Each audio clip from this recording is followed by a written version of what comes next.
നമുക്കറിയാം 1984 ഇന്ദിരാഗാന്ധി വെടിയേറ്റ് മരിച്ചു.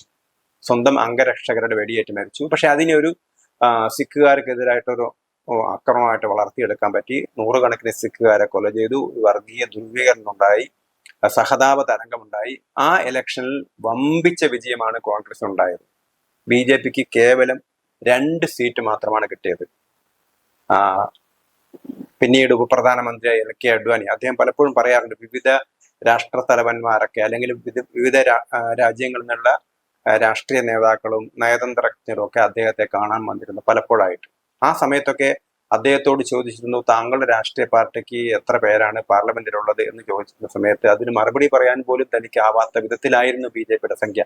2 എന്ന സംഖ്യയിലായിരുന്നു പാർലമെന്റ് തെരഞ്ഞെടുപ്പിൽ BJPക്ക് ഉണ്ടായിരുന്നു. പക്ഷെ ആ പരാജയത്തിന് ചില കാരണങ്ങളുണ്ടായിരുന്നു.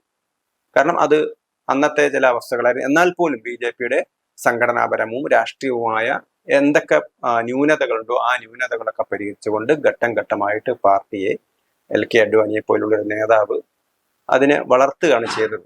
2ൽ നിന്ന് 89ലേക്കും 188ലേക്കും ഒക്കെ പാർട്ടി വളർന്നു. പിന്നീട് അത് ഭരണാധികാരത്തിലെത്തുകയും ചെയ്തു.